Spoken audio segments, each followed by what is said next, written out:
Hey folks, Marco here. Now, before we proceed with the practical, just a quick warning. This video probably won't be as good as my earlier publications.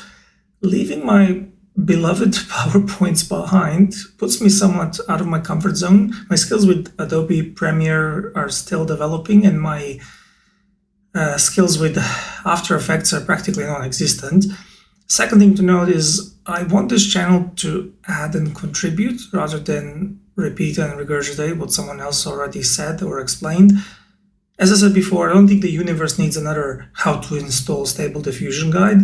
As a result, this recording turned into a bit of a scattershot. Despite that, I still think you will find at least something useful here.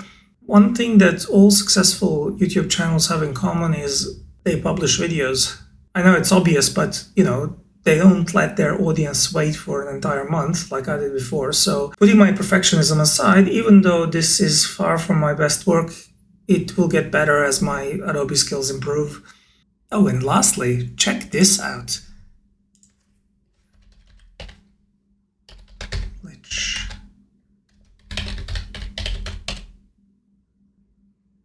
I'm still not sure what I will do with this, how to proceed. I might install Moodle, perhaps. Maybe that's one option. Otherwise I would have to use WordPress or something like that. But did you know that Moodle is open source, something that anyone can download and use for free? I actually didn't know that. I know a lot of schools, especially here in Australia, a lot of public schools use this software as a it's LMS, learning management software. So there I am kind of thinking maybe it's something that could be installed. Also, if you have a good pun relating to education and lichdom, let me know. This is the best I got. Otherwise, it would have to be something along the lines of put your soul into it, or grave mistake, or I don't know. Anyway, let's get started. For purposes of today's lab, you can download any model you want. Just go to Civitai website and find whichever style you prefer. However, if you're really overwhelmed and you don't know where to begin, here are just a couple of suggestions. Dreamshaper is, how would you say it in English? I believe the term is household name. It is a popular model coming from established member of AI community, and it is versatile as well, which means it can cover all sorts of styles, anything from an oil painting to semi-realism, concepts, fantasy, fantastic creatures, and so on and so forth. Even anime as well, I think. Yeah, so you can make anime with it as well. Apart from this one, let me just briefly add a few more that I know are beginner-friendly. For example, Mainamix. So this is specifically an anime model. The reason I'm mentioning Maina is because Mainamix objective is to be able to do good art with little prompting. So that means that it is essentially beginners-friendly. So you can have a look at the style and all that. For Western non-anime cartoons, then there is Toon U. This is kind of like almost like a Avatar: The Last Airbender style, I think.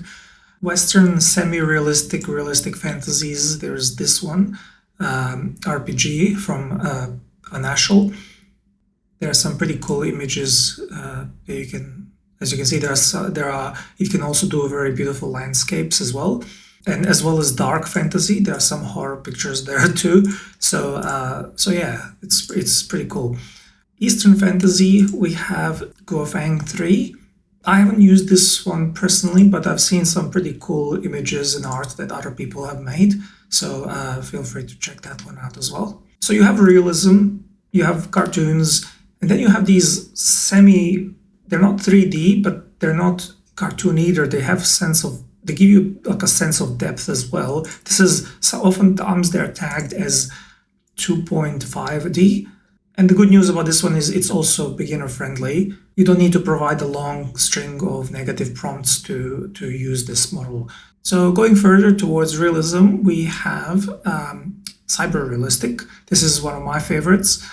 It's realistic, but not realistic to a point that it can't do fantasy. And then you have models that have been very fine-tuned towards realism, like this one, for instance. This one can tell the different ethnicities, nationalities, ages, and so on. So feel free to grab whichever one you want. There's one thing I do want to point out, and that is if you see the word pruned next to a model, that is perfectly fine, and you can download that version. In fact, you probably should, especially if you don't know which style you want and you want to try out different models. That's the pruned models are typically the ones you want. That means that the file size will be around 2 gigabytes or so. If you go for a model that isn't pruned, then the size of that file is going to be, as you can see, 2 gigabytes versus 2.3 gigabytes. And as for what I can tell, the consensus in the community is that for generation of images, it doesn't make that much difference. I want to begin with Stable Diffusion WebUI, aka Automatic 1111, although technically that is the username of the developer. So you start up WebUI and you are confronted with this window. Some of these words you would have encountered in our lectures, for example, number of steps, width and height of the image are self-explanatory. Top left has the drop-down menu with the models you downloaded. You can pick them from this menu, or you can click on checkpoints here and then pick from there. It has the same effect.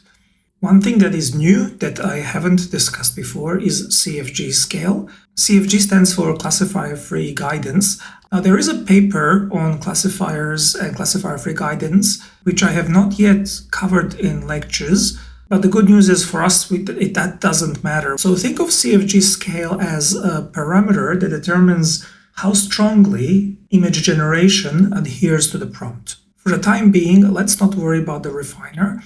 When it comes to sampler and scheduler, it's best to think of them as parameters that you would take from the author of a checkpoint that you downloaded from. So on the Civitai website, it's something that author will typically recommend, but you will most commonly find to be using DPM++2M, DPM++ SDE, so those two, and also Euler A. So those three are probably, Euler A tends to be more for anime models, but always read the description of the person who released the model, the fine-tune. Now, this is not really an explanation, I'm just telling you their parameters, but think of these as different algorithms for the way diffusion and denoising process occur. You see, hidden behind a lot of these acronyms is tons of research, science, and mathematics. Karas is the name of the last name of a researcher who published a paper on scheduling, among other things, I suspect. SDE, for instance, stands for stochastic differential equations. I haven't fully gone over all of this myself, so I can't really tell you more. So just consider them as parameters that you just get from Civitai website, from the person who did the fine-tuning. They will tell you which parameters to use. I did speak about prompt before, but I didn't separate positive prompt and negative prompt.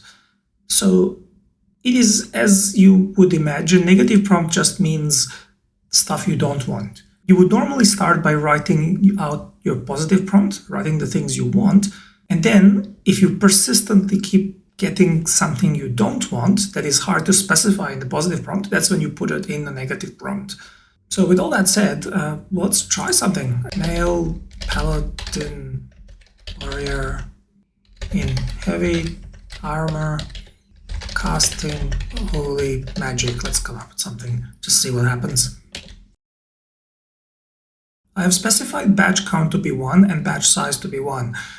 Batch count essentially is how many images you want to generate one after another, so sequentially. Batch size is how many images you want parallel. So this one you gotta be careful with, because your VRAM will be the limiting factor for it. The greater the batch size, more VRAM will be required. I'm going to keep these as 1. And if you forget, if you ever need to look at or recall what any of these are, if you just hover your mouse over the term that you don't understand, then it'll show you here. All right, let's try a few more. So now I admit I'm not particularly good at prompting, but let's see if I can come up with something clever.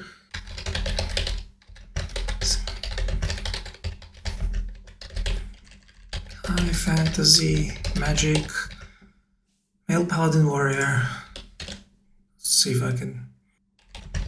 Wait.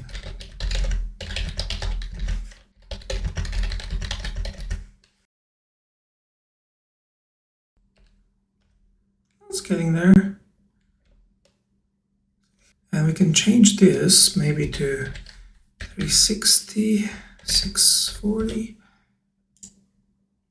Make it a bit more like a portrait. So occasionally I get a good image. Like this one's something I could possibly work with. Now let's fix the seed for this one. So I can use this button here to grab a seed of this image. So now every time I hit generate, it's going to give me the same image. And with that image fixed, let's have a look at what high-res fix does. So if I tick this box and I will leave the upscaler as latent. The default is true, but I've changed it to 1.6. Let's see what happens if I run it with these parameters. Oh, I didn't tick the box. Oops, there we go.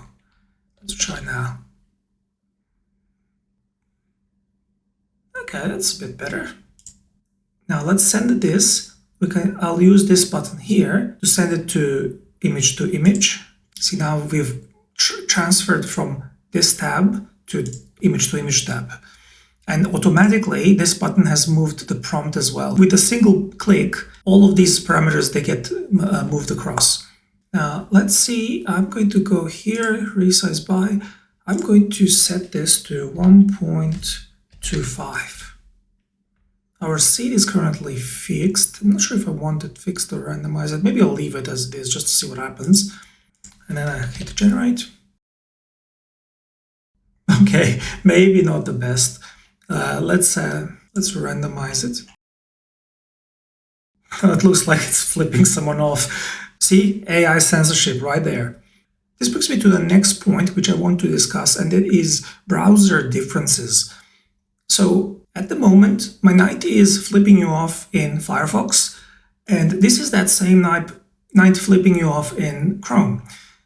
Now, what you'll notice is if I drag the 90 and drop him here to run image to image again, well, first of all, I have just done that, right? I've dragged and dropped him here.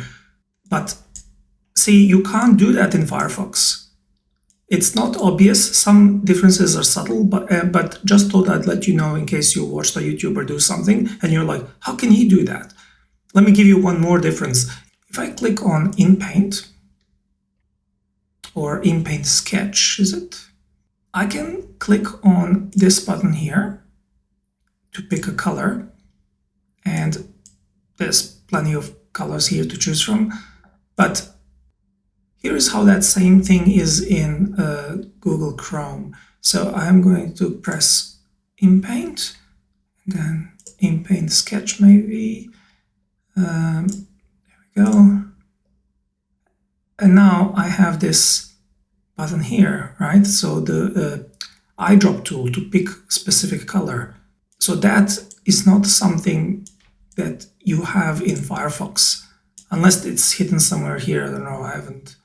Maybe you can do it somewhere, but I did not see an eyedropper tool. So those are just some differences. I personally use Firefox quite a bit, but purely for purposes of using Stable Diffusion, I typically use Chrome, whether it's running Automatic 1111 or whether it's running Comfy UI. So what about Comfy UI? Well, when you start Comfy UI, this is what you will have. This is the user interface. This workflow is the default. So if I were to run it just as it is, you will get, you get what you asked for. Beautiful scenery, nature, glass bottle, landscape, yada yada. Make sure to hit refresh before you run it though, just in case sometimes this doesn't get updated. Yeah, typically you would want to see, you want all these models to pop up in that window here. So positive prompt is here, negative prompt is there. So this is August 2024 when I'm recording this, and the Comfy UI user interface, the front end of it, has undergone a bit of changes. So you will notice compared to how it was before, if I double click, it gives you the preview of the node that you will get. And now you hopefully understand why I wanted to cover clip and autoencoders in the theory class, so that when we get to the computer lab, you have a better understanding of what these actually are. So variational autoencoder, if you recall, we said it is responsible for transforming image from image space to latent space and back. So here, it's not perhaps immediately obvious. We are starting with a latent image to begin with, and then we get latent image as an output, which then gets converted to a pixel image here. But normally, that same neural network would do encoding as well. So for example, instead of empty latent image, I could just have empty image. So then I would have to do encoding. So I would have to use that same neural network and feed this into here. I haven't actually tried this before, but it's important just so you can see that symmetry, right? So pixel image to latent space back to pixel image. And the image itself is going to be in your output folder. So if I open COMY UI, and then if I click output, this is where the image is. I want to take this opportunity to talk about folder structure in COMY UI. See, in Automatic 11.11, images are nicely organized for you, but here all we get is a folder named COMY UI, and everything kind of gets lumped in there. So I want to share something with you. So what I'm going to do is type % twice, and then in between, I'm going to put date, and then year, month, day. Now, why is month the capital? Is because if you put lowercase, then it'll think it's minutes rather than months. Then I want another folder, and this is just because this is just my personal preference. Two percentage symbols again, date, and this time I'm going to put HH, a clock, and then image. So this is, let me show you what the output's going to be. So I'm going to run a few of these. This is just my personal preference. So in the output folder, you will have year, month, and day when images were created. And just personally, I also like to create another folder that says the time.